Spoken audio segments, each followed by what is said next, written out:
हम पहले भी कहे हैं, आज फिर कहते हैं, जो बच्चे हाथ पैर से जन्म से जिनका जन्म हुआ है बच्चों का, और वो हाथ पैर से अगर विकलांग हैं, जो बच्चे जन्म लेने के बाद शरीर से पूर्ण तरह से ठीक नहीं है, हमने पहले भी एक बार कहा है कि शिव जी का जो सरसों का फूल होता है,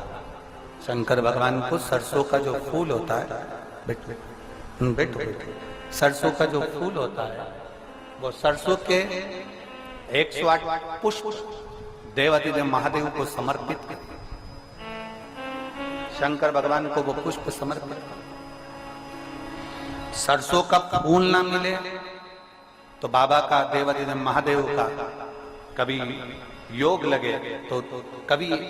कोई विद्वत जन से मिलकर भगवान शंकर का सुंदर सरसों के तेल से अभिषेक, शिव तत्व की प्राप्ति। ये एक उपाय YouTube पर आपको मिल जाएगा, एक लौंग, एक कमलगट्टा, एक काली मिर्च का जो उपाय था सरसों के तेल वाला, वो YouTube पर मिलेगा। प्रयास करना, उसके साथ में मेहनत करना। एक बीमारी हो जाती है जिसमें बच्चों की नसें बंद होती चली जाती है, लोगों की नसें बंद होती चली जाती है, वो लकवे से भी बेकार बीमारी है, जिसके अंतर्गत शरीर की नसें काम करना बंद कर देती है, धीरे धीरे हाथ पैर लुस्त हो जाते हैं, शरीर काम करना बंद कर देता है, जिसका इलाज विदेश में भी नहीं हो, भारत में भी, विदेश में भी नहीं हो, भारत में भी।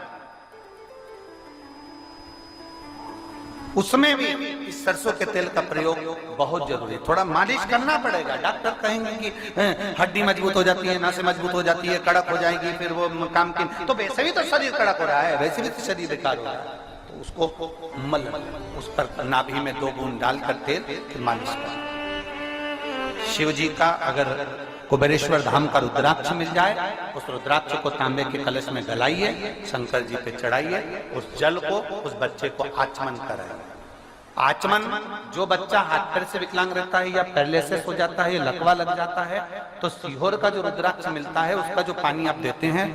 पैरालिसिस वाले को, लकवे वाले व्यक्ति को या हाथ पैर से बेकार व्यक्ति को, बच्चों को जो प्रदान करते हैं, उसको 3 जगह पर जल को पहले स्पर्श कराया जाता है। आप लोगों के स्मरण में होना चाहिए कि पानी पिलाने से पहले उसको 3 जगह स्पर्श कराओ। अगर पाँव नहीं काम कर रहा है, हाथ नहीं काम कर रहा है, शरीर काम नहीं कर रहा है, बच्चा पूर्ण तरह से चल नहीं रहा है, पड़ा ही रहता है पलंग पर, तो उसके लिए 3 जगह सीहोर के रुद्राक्ष का जल शिव जी को चढ़ाकर कुंदकेश्वर महादेव के नाम से उस पानी को लाकर 3 जगह पहले उसका स्पर्श कराया जाता है। उस कटोरी के जल को हथेली में लिया जाता है, कुंदकेश्वर का स्पर्श करके सिर पर, कुंदकेश्वर का स्पर्श कराकर उसके वक्षस्थल पर, कुंदकेश्वर का स्पर्श कराकर उसके नाभि कोश पर उसको छुआया जाता है। बचा हुआ जो जल था कटोरी में, ये तो हथेली के जल का काम है, कटोरी में जो जल बचा हुआ है वो बच्चे को 2 बूंद 3 बूंद 4 बूंद जितना पिला सकते हो वो पिलाइए।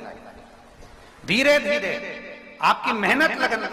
पक्की है और भगवान शंकर पर अगर भरोसा है तो इसी जगह पर फिर मिलकर हम बताएंगे कि शरीर काम कर रहा है। थोड़ी मेहनत आपको करना है, आपको हारना नहीं है, आपको डरना नहीं है। शिव आपके साथ है, शंकर आपके पिता हैं,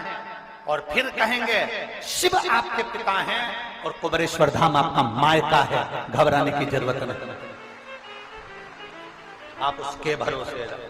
शंकर के भरोसे, शिव ओघड़ी के भरोसे। महाराज